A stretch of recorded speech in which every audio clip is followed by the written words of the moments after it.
7 এ শিখবো রেকর্ডিং প্রসেসটাকে কিভাবে কমপ্লিট করতে হয়।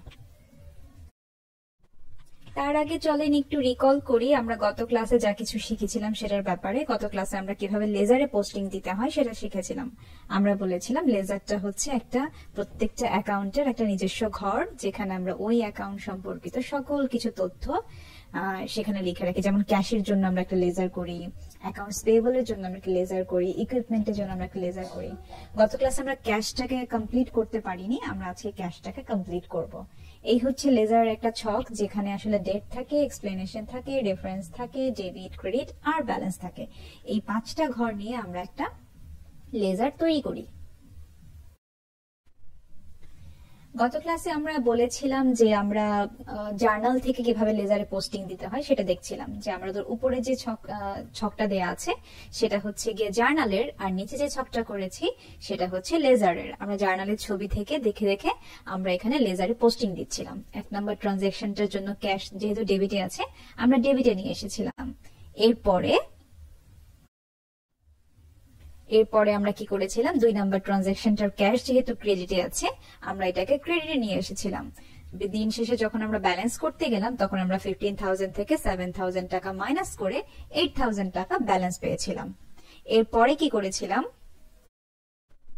এরপরে আমরা 3 নম্বর ট্রানজাকশনটা দেখেছিলাম। 3 নম্বর ট্রানজাকশনটা ছিল ইকুইপমেন্টটা ক্যাশ এবং অ্যাকাউন্টস পেয়েবল দুটোতেই কিনেছিল। তো আমরা তখন কি করেছি, ক্যাশটাকে যেহেতু ক্রেডিটে আছে ক্যাশ 8,000 টাকা ক্রেডিটে লিখেছিলাম সেপ্টেম্বরের 15 ডেট দিয়ে।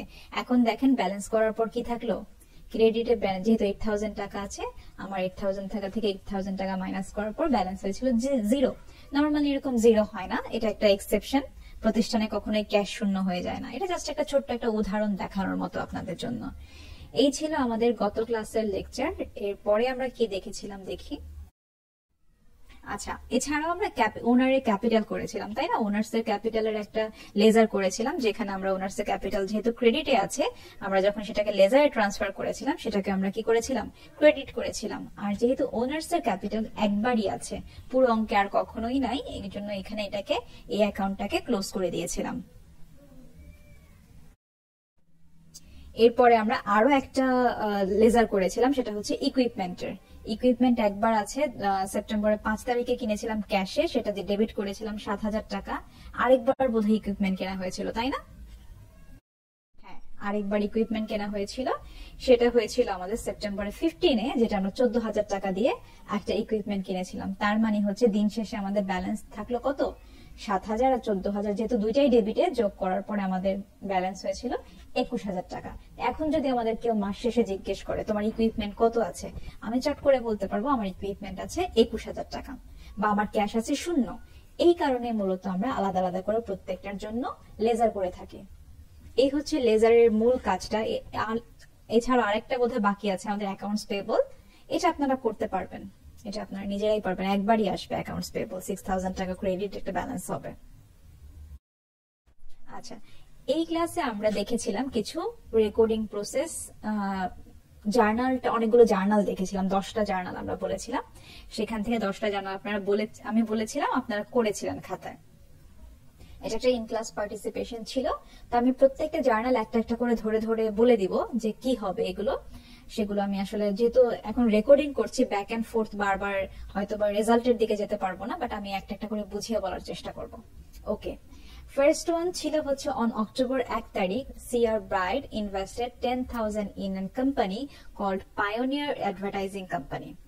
তার মানে হচ্ছে অক্টোবর 1 তারিখে সিআর ব্রাইড একটা বিজনেস শুরু করেছে। একটু ঘুরিয়ে বলেছে আসলে কথাটা এখানে। নর্মালি আমরা তো বলি যে স্টার্টেড আ বিজনেস, এখানে সরাসরি না বলে একটু ঘুরিয়ে বলেছে যে সিআর ব্রাইড একটা বিজনেসে ইনভেস্ট করেছে যার নাম হচ্ছে পায়োনিয়ার অ্যাডভার্টাইজিং কোম্পানি। এখন একটা মানুষ যখন ইনভেস্ট করে সে হচ্ছে একটা কোম্পানির মালিক হয় সাধারণত। ইনভেস্ট করা মানে হচ্ছে শেয়ার কিনেছে, বোঝাচ্ছে আর কি, যে একটা কোম্পানিতে সে ইনভেস্ট করেছে, সেই কোম্পানিটার মালিক হয়েছে। তার মানে প্রতিষ্ঠানে কিছু ক্যাশ এসেছে, তাই না? ক্যাশ টাকা এসেছে। কিরকম ক্যাশ টাকা এসেছে?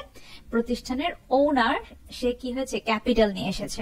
তাহলে ক্যাশ টাকা বাড়লে আমরা জাবেদায় কি করি, এগুলোকে আমরা জার্নাল করব। এখন প্রত্যেকটা আমরা জার্নাল করব। ক্যাশ টাকা বাড়লে আমরা কি করি, আমরা হচ্ছে গিয়ে ক্যাশকে ডেবিট করি, যেহেতু অ্যাসেটটাকে বেড়ে গিয়েছে অ্যাসেটটাকে ডেবিট করব, ক্যাশ ডেবিট করব, আর হচ্ছে কি করব, ওনার্স এর ক্যাপিটালটাকে আমরা ক্রেডিট করব। আচ্ছা, এর পরের যে জার্নালটা সেটা ছিল হচ্ছে on October 1, Pioneer purchased office equipment costing 5,000 by signing a 3 months 12% 5,000 টাকা নোটস পেয়েবল। তার মানে হচ্ছে অক্টোবর 1 তারিখে আরো একটা ট্রানজাকশন হয়েছে, যেই ট্রানজাকশনটার মানে হচ্ছে অফিস, মানে পায়োনিয়ার একটা অফিস ইকুইপমেন্ট কিনেছে, একটা অফিস সরঞ্জাম কিনেছে, যে সরঞ্জামটার দাম হচ্ছে 5,000 টাকা। কিন্তু সে কি করে নাই, কোনো ক্যাশের কথা বলে নাই, সে কোনো ক্যাশ টাকা পে করে নাই। সে একটা 3 মাস মেয়াদি 12% সুদের একটা নোটস পেয়েবল সাইন করেছে, বলেছে 3 মাস পরে তোমাকে আমি টাকাটা দিব 12% সুদ সহ। তার মানে হচ্ছে সে ধারে কিনেছে। একদম সহজ বাংলায় এর শব্দের অর্থটা হচ্ছে সে অফিস ইকুইপমেন্টটা ধারে কিনেছে, সে ক্যাশ টাকায় কিনে নাই। তাহলে এই যে 3 মাস পরে দিবে 12% সুদ সহ, এটা কি হবে তাহলে? তাহলে আমরা এখানে যা করব, অফিস ইকুইপমেন্ট ডেবিট, যেহেতু আমার সম্পদটা বেড়ে গিয়েছে, আমরা সম্পদ বাড়লে কি করি, আমরা সম্পদ বাড়লে সম্পদটাকে ডেবিট করি। তাহলে অফিস ইকুইপমেন্টটা ডেবিট হবে 5,000 টাকা। আর যেহেতু একটা দায় বেড়েছে, যে দায়টার নাম নোটস পেয়েবল, আমরা নর্মালি দায়টা দেখি হচ্ছে অ্যাকাউন্টস পেয়েবল, আজকে আমরা যে দায়টা দেখবো সেই দায়টার নাম হচ্ছে নোটস পেয়েবল। এটা আমরা 5,000 টাকা লিখবো ক্রেডিটে। অনেকে ক্লাসে প্রশ্ন করেছিলেন যে এই যে 3 months 12% এটা কি হবে ম্যাম?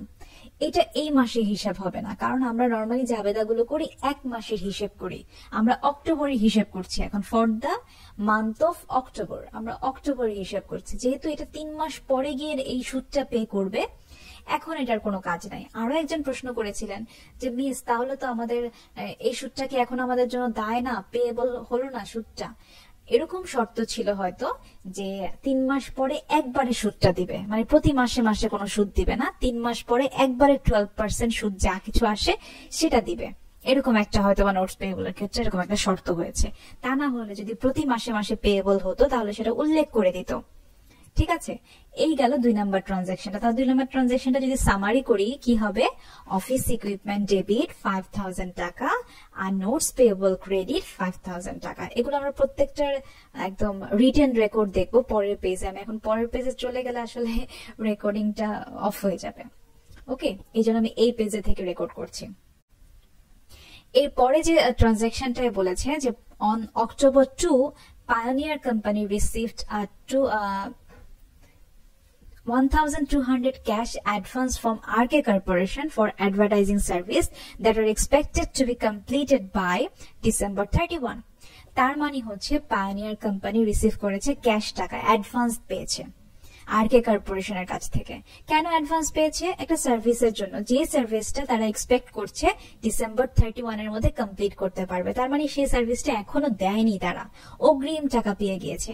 এই ধরনের সার্ভিসকে আমরা বলি আনআর্ন সার্ভিস রেভিনিউ, মানে অনুপার্জিত আয়, অর্জিত হয়নি বা আর্নড হয়নি এরকম আয়, যে আয়টা আমি এখনো অর্জন করি নাই, এটার জন্য আমি অগ্রিম টাকা পেয়ে গিয়েছি। এখন যে সার্ভিসটা আমি এখনো দেই নাই তার জন্য টাকা পেয়ে গেলাম, এটা একটা দায় না, মাথার মধ্যে একটা দায় সৃষ্টি হয়ে গেল না, যে টাকাটা পেয়ে গেছি কিন্তু এখনো সার্ভিসটা দিইনি। মানে হচ্ছে আপনি কোনো একটা জায়গায় গিয়েছেন সার্ভিস নেওয়ার জন্য, সার্ভিস না নিয়ে টাকাটা দিয়েছেন, তার যাকে দিয়ে এসেছেন তার জন্য তো একটা দায় হয়ে গেল, কারণ আপনি চাইলে টাকাটা তাকে দিতে বাধ্য থাকবে, তারা যে কোনো সময় আপনাকে টাকাটা দিতে বাধ্য থাকবে। এই কারণে হচ্ছে গিয়ে আমাদের এই আনআর্ন সার্ভিস রেভিনিউ বা অনুপার্জিত আয়টা একটা দায় হবে, এই জন্য আমাদের এটাকে ক্রেডিট হবে। তাহলে ক্যাশ যেহেতু রিসিভ করেছি, ক্যাশ ডেবিট 1200 টাকা, আনআর্ন সার্ভিস রেভিনিউ ক্রেডিট হবে 1200 টাকা। আচ্ছা, অক্টোবরের 3 তারিখে আমরা অফিস কি করেছে, pioneer office page rent in cash, 4 নম্বর ট্রানজাকশনের কথা বলছি। অক্টোবরের 3 তারিখে pioneer page office rent in cash 900 টাকা। তার মানে হচ্ছে পায়োনিয়ার পে করেছে অফিস রেন্ট অক্টোবরের 3 তারিখে। এখন যেহেতু ক্যাশে পে করেছে, রেন্ট তো একটা এক্সপেন্স, তাই না, রেন্ট একটা খরচ আমরা জানি, আর খরচগুলো সবসময় ডেবিট হয়, এই জন্য আমরা রেন্ট এক্সপেন্সটাকে ডেবিট করব। আর যেহেতু ক্যাশ টাকা দিয়েছি, ক্যাশ কমে গিয়েছে, প্রতিষ্ঠানের সম্পদ কমে গিয়েছে, এই জন্য আমরা ক্যাশটাকে কি করব, ক্রেডিট করব। তাহলে রেন্ট এক্সপেন্স ডেবিট 900 টাকা, ক্যাশ ক্রেডিট 900 টাকা। আচ্ছা, তাহলে অন October 5 কি হবে, pioneer page 600 for 1 year insurance policy that will expire next year on September 30. 4 তারিখে কি করেছে, পায়োনিয়ার 600 টাকা সে 1 বছরের জন্য, পুরো 1 বছরের জন্য ইন্স্যুরেন্স পলিসি দিয়ে দিয়েছে, মানে ইন্স্যুরেন্স পলিসি পুরো 1 বছরটা অগ্রিম দিয়ে দিয়েছে। এখন কোনো খরচ যখন আমি অগ্রিম দিয়ে দেই, যেটা আমার প্রতি মাসে মাসে হওয়ার কথা ছিল, মানে আপনার বাড়ি ভাড়া দেওয়ার কথা এই মাসে 10 টাকা, আগামী মাসে 10 টাকা, আপনি কি করলেন, একবারে পুরো বছরের জন্য 120 টাকা একবারেই দিয়ে দিলেন। এই খরচটা তাহলে কি হয়ে গেল, এখন আপনার জন্য সম্পদ হয়ে থাকলো, যেখানে যার কাছে দিয়ে দিয়েছেন তার কাছে সম্পদ হয়ে থাকলো। তো এই জন্য আমরা এটাকে বলি প্রিপেইড। প্রিপেইড শব্দটার অর্থ হচ্ছে অগ্রিম দিয়ে দেয়া। এটাকে তাহলে আমরা কি ধরতে পারি, প্রিপেইড খরচটাকে আমরা সম্পদ ধরতে পারি।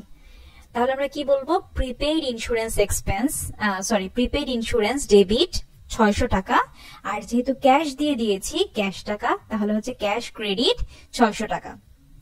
এই গেল 5 নাম্বার ট্রানজাকশনটা। আচ্ছা, এই পর্যন্ত রেখে আমরা যদি একটু করি, পজ করে আমাদের উত্তর পত্রে চলে যাই, তা না হলে আপনাদের হয়তো বা পিকচারাইজ করতে বিষয়টা একটু কঠিন হবে আপনাদের জন্য। দেখেন, যা কিছু বলছিলাম এই পর্যন্ত, যে ক্যাশ ডেবিট হয়েছে, ওনার্স, এইটা দেখেন, এই চিত্রটাতে দেখলে আপনারা বুঝতে পারবেন যে একটা জার্নাল আসলে কিভাবে তৈরি করা হয়। একটা জার্নাল হচ্ছে আমরা এভাবে ডেট দেই, পার্টিকুলার্স লিখি, রেফারেন্স লিখি, ডেবিট লিখি, ক্রেডিট লিখি।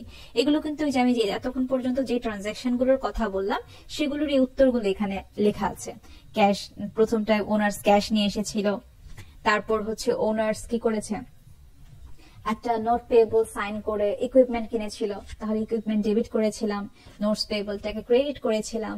3 নাম্বারটাতে কি হয়েছিল, ক্যাশ রিসিভ করেছিল, কার জন্য, আর্ন সার্ভিস রেভিনিউ বা অনুপার্জিত আয় থেকে, যে আয়টা এখনো হয়নি এরকম সার্ভিস থেকে অগ্রিম ক্যাশ টাকা পেয়ে গিয়েছিল, এই জন্য ক্যাশটাকে ডেবিট করেছিলাম, আর্ন সার্ভিস রেভিনিউটাকে ক্রেডিট করেছিলাম। এরপরে 3 অক্টোবর 3 তারিখে কি হয়েছিল, অফিস কিছু রেন্ট পে করেছিল, যেটার জন্য রেন্ট এক্সপেন্সটাকে ডেবিট করেছি 900 টাকা দিয়ে, ক্যাশটাকে ক্রেডিট করেছি 900 টাকা দিয়ে। এই পর্যন্ত হচ্ছে আপনাদের দেখেছি। তারপরের পেজে চলে যাই। আচ্ছা, আমরা হচ্ছে 5 নাম্বার ট্রানজাকশন পর্যন্ত দেখেছিলাম, এখন আমরা 6 নাম্বার ট্রানজাকশনটা দেখব। 6 নাম্বার ট্রানজাকশনটাতে কি বলেছে, on October 5 Pioneer purchased an estimated 3 months supplies of advertising materials on account from Arrow Company for 2500। এর সব মানে এই ট্রানজাকশনটার মানে হচ্ছে Pioneer পারচেজ করেছে, কি পারচেজ করেছে, সাপ্লাই পারচেজ করেছে। সাপ্লাইজ মানে হচ্ছে মণিহারি বা ছোট ছোট জিনিসপত্র, বিভিন্ন প্রতিষ্ঠানের যে ছোট ছোট সাপ্লাইজ গুলো লাগে সেগুলোকে আমরা বলছি এখানে সাপ্লাইজ কিনেছে বা মণিহারি কিনেছে, যেগুলো সে এক্সপেক্ট করছে 3 মাসের মতো ব্যবহার করতে পারবে। তার মানে হচ্ছে অনেকগুলো কিনেছে। এই অনেকগুলো সাপ্লাইজ যখন আমরা মণিহারি যখন একসাথে কিনি তখন এটা আমাদের সম্পদ আমাদের জন্য, তাই না? তাহলে সাপ্লাইজটাকে আমরা যেহেতু সম্পদ কিনেছি, সম্পদ বেড়েছে বা অ্যাসেট বেড়েছে, এটাকে আমরা কি করব, সাপ্লাইজটাকে ডেবিট করব। আর কিভাবে কিনেছে, অন অ্যাকাউন্ট কিনেছে। অন অ্যাকাউন্ট মানে হচ্ছে ধারে কিনেছে। কাদের কাছ থেকে কিনেছে, আরো কোম্পানির কাছ থেকে কিনেছে। এখন ধারে কিনলে কি হয়, একটা দায় বেড়ে যায় না, এই দায়টার নাম হচ্ছে অ্যাকাউন্টস পেয়েবল। তার মানে হচ্ছে আমি সাপ্লাইজটাকে ডেবিট করব, সাপ্লাই যেহেতু বেড়েছে সাপ্লাইজটাকে ডেবিট করে 2500 টাকা লিখবো ডেবিট, আর অ্যাকাউন্টস পেয়েবলটাকে ক্রেডিট করে অ্যাকাউন্টস পেয়েবল 2500 টাকা লিখবো ক্রেডিট। দেখেন এখানে লিখেছি সাপ্লাইজ ডেবিট 2500 টাকা আর হচ্ছে কি অ্যাকাউন্টস পেয়েবল ক্রেডিট 2500 টাকা, আর ব্যাখ্যা দিয়েছি supplies has been purchased on account. এরপরে আমরা 7 নাম্বার ট্রানজাকশনটা দেখবো। 7 নাম্বার ট্রানজাকশনটা কি বলেছে, on October 9 Pioneer hires 4 employees to begin work on October 15। তার মানে হচ্ছে পায়োনিয়ার হায়ার করেছে বা নিয়োগ দিয়েছে 4টা এমপ্লয়ি, যারা কাজ শুরু করবে অক্টোবরের 15 তারিখ থেকে। Each employee is to receive weekly salaries of $500। তারা প্রত্যেকেই উইকলি স্যালারিজ পাবে 500 টাকা করে বা $500 করে। তো এখন অক্টোবরের 9 তারিখে যে হায়ার করলো, এদিকে কোনো টাকা পয়সা দেওয়া হয়েছে অক্টোবরের 9 তারিখে? তাদের সাথে শুধুমাত্র একটা চুক্তি হয়েছে যে তোমাদেরকে হায়ার করলাম বা তোমাদেরকে নিয়োগ দিলাম, তারা এখনো কাজই শুরু করে নাই। তার মানে ওই দিন কোনো আর্থিক লেনদেন হয় নাই। আর অ্যাকাউন্টস এর জার্নালে আমরা শুধুমাত্র আর্থিক লেনদেন গুলো যেগুলো ফাইন্যান্সিয়াল ট্রানজাকশন শুধুমাত্র সেগুলোকে লিপিবদ্ধ করে থাকে। যেহেতু ওদেরকে শুধুমাত্র হায়ার করেছে, কোনো ট্রানজাকশন হয়নি, এখানে কোনো বিনিময় হয়নি, তার মানে আমরা কি করব না, এটাকে রেকর্ড করব না, কিন্তু একটা ব্যাখ্যা দিতে হবে। কি ব্যাখ্যা দিব? নো ফাইন্যান্সিয়াল ট্রানজাকশন হ্যাপেন্ড অথবা no financial transaction has been occurred. আচ্ছা, এরপরে চলে আসি 8 নাম্বারটায়। 8 নাম্বারটায় কি বলেছে? On October 20 Mr. C.R. Bright withdrew 500 cash for personal use. অক্টোবরের 20 তারিখে মিস্টার সিআর কি করেছে? প্রতিষ্ঠান থেকে 500 টাকা উইথড্র করেছে পার্সোনাল ইউজের জন্য। তার মানে সে প্রতিষ্ঠান থেকে ক্যাশ নিয়ে গিয়েছে। ক্যাশ টাকা নিয়ে গেলে কি হয়? ক্যাশ টাকা কমে যায়, তাই না? অ্যাসেট কমে যায়। অ্যাসেট কমে গেলে আমরা অ্যাসেটটাকে ক্রেডিট করে দেই। অ্যাসেটের যেহেতু নর্মাল নেচার ডেবিট, এটাকে কমাতে হলে আমাদেরকে কি করতে হবে? ক্রেডিট করতে হবে, তাই না? অ্যাসেট যেহেতু কমে গিয়েছে, অ্যাসেটটাকে ক্রেডিট করলাম, কিন্তু ডেবিট হবে তাহলে কে? যেহেতু মিস্টার সিআর উইথড্র করেছে, উইথড্র করা মানে হচ্ছে ওনার্স উইথড্র বা উত্তোলন, ওনার্স এর উত্তোলন। এই উত্তোলনটাই কি হবে? ডেবিট হবে। অনেকে প্রশ্ন করেছিলেন ক্লাসে যে মিস, উত্তোলনটা কেন ডেবিট হলো? ওনারের উত্তোলনটা কেন ডেবিট হলো? কারণ ওনার যখন উত্তোলন করে নিয়ে যায় টাকা, তখন ওনার্স এর ইকুইটিটা কমে যায়। ইকুইটি মানে মালিকের যে মালিকানা সত্ত্ব। ব্যবসা প্রতিষ্ঠানে তো মালিক ক্যাপিটাল নিয়ে আসে, সেই ক্যাপিটালটা কমে যায়। এই ক্যাপিটালটা কমে গেলে, যেটা ক্যাপিটালটা নর্মাল নেচার তো আমাদের ক্রেডিট, তাই না? ওকে কমাতে হলে কি করতে হবে? ওকে ডেবিট করতে হবে। এই জন্য উইথড্রটা কি হয়? ডেবিট হয়। আচ্ছা, তাহলে চলেন দেখি এটা কিভাবে করেছি। এই যে এখানে দেখেন অক্টোবরের 20 তারিখ দিয়ে কি লিখেছি? ওনার্স এর উইথড্র 500 টাকা ডেবিট, আর ক্যাশটাকে কি করেছি? 500 টাকা ক্রেডিট করেছি, আর ব্যাখ্যা দিয়েছি owners has withdrawn cash for personal use. এর পরে যে ট্রানজাকশনটা আছে 9 নাম্বার ট্রানজাকশন, সেটা হচ্ছে October 26 salaries has been paid to the employees in cash. এই যে এখন চলে আসছে স্যালারিজ দিয়েছি এমপ্লয়ীদেরকে, ক্যাশে দিয়েছি। তার মানে কি হয়েছে? প্রতিষ্ঠানের ক্যাশ টাকা কমে গিয়েছে। প্রতিষ্ঠানের ক্যাশ টাকা কমে গেলে মানে অ্যাসেট কমে গেলে অ্যাসেটটাকে কি করতে হয়? ক্রেডিট করতে হয়। তাহলে ক্যাশ টাকাকে ক্রেডিট করব, তাহলে ডেবিট কাকে করব? স্যালারিজটা যেহেতু একটা এক্সপেন্স, এই খাতে যেহেতু আমি টাকাটা দিয়েছি, যেই খাতে টাকাটা দিয়েছি সেই খাতটাকে ডেবিট করব। কোন খাতটাকে ডেবিট করব? তাহলে স্যালারিজ এক্সপেন্স ডেবিট, আর ক্যাশটাকে কি করব? ক্রেডিট করব। তার মানে স্যালারিজ এক্সপেন্স ডেবিট, ক্যাশটা হবে ক্রেডিট, সেম পরিমাণ টাকা দিয়ে, মানে 4000 টাকা দিয়ে। ওকে, এরপরে 10 নাম্বার ট্রানজাকশনটাই বলেছে October 13 Pioneer received 10,000 in cash. 10,000 টাকা ক্যাশ পেয়েছে ফ্রম কোপা কোম্পানি। কেন পেয়েছে কোপা কোম্পানির কাছ থেকে? For advertising service. ওদের কাজটাই কিন্তু অ্যাডভার্টাইজিং সার্ভিস দেয়া, তাই না? প্রতিষ্ঠানের শুরুতেই পড়েছিলাম এটা একটা অ্যাডভার্টাইজিং কোম্পানি। এই কোম্পানিটার পণ্যটাই হচ্ছে অ্যাডভার্টাইজমেন্ট। তার মানে একটা সার্ভিস থেকে ওরা কি পেয়েছে? ক্যাশ পেয়েছে। যেহেতু ক্যাশ টাকা পেয়েছি, ক্যাশ টাকা পেলে ক্যাশ বাড়ে, প্রতিষ্ঠানের সম্পদ বাড়ে। সম্পদ বাড়লে কি হয়? সম্পদ ডেবিট হয়। তার মানে অ্যাসেট, ক্যাশটা হবে ডেবিট, ক্যাশ ডেবিট। আর কোথা থেকে পেয়েছি এটা? এটা একটা রেভিনিউ, সার্ভিস রেভিনিউ থেকে পেয়েছি। সার্ভিসটা পারফর্ম করে পেয়েছি, তাহলে সার্ভিসটা কি হবে? ক্রেডিট হবে। তাহলে কি করব? ক্যাশ ডেবিট আর সার্ভিস রেভিনিউ ক্রেডিট। চলেন দেখে এটা কিভাবে করেছি। এই যে এখানে দেখেন October 31 তারিখ দিয়ে লিখেছি ক্যাশ টাকা রিসিভ করেছি, এই জন্য 10,000 টাকা ক্যাশ ডেবিট, আর সার্ভিস রেভিনিউ থেকে যেহেতু পেয়েছি সার্ভিস রেভিনিউটাকে ক্রেডিট করেছি। এখন এমন যদি হতো ওরা একটা প্রোডাক্ট সেল করে, তাহলে কি লিখতাম এখানে? তখন লিখতাম সার্ভিসের জায়গায় লিখতাম সেলস রেভিনিউ। ওরা সেল করে, প্রোডাক্টটা সেল করে টাকাটা পেয়েছে, তো তখন আমরা লিখতাম সেলস রেভিনিউ। রেভিনিউ দুই ধরনের হতে পারে, একটা হচ্ছে সেলস রেভিনিউ, আর একটা হতে কি হতে পারে? Service revenue. একটা প্রতিষ্ঠানের প্রোডাক্টও থাকতে পারে, আবার সার্ভিসও থাকতে পারে। প্রোডাক্ট ওরিয়েন্টেড, যেমন কেউ নোকিয়া ফোন বিক্রি করছে বা কেউ ল্যাপটপ বিক্রি করছে, এগুলো প্রোডাক্ট। আর সার্ভিস কোনগুলো? যেগুলো সাধারণত মানুষ সেবাদান করে, যেমন হচ্ছে ব্যাংক একটা সেবাদান প্রতিষ্ঠান, বা যে কোনো স্কুল কলেজ, এগুলো সেবা ধর্মের প্রতিষ্ঠান, তাই না? ওরা সার্ভিস দেয়। ওদের কাছ থেকে যে রেভিনিউ গুলো আসে, ওরা যে রেভিনিউ গুলো পেয়ে থাকে, সেই রেভিনিউ গুলোর নাম আমরা বলি সার্ভিস রেভিনিউ। এই ছিল আপনাদের লেকচার 7।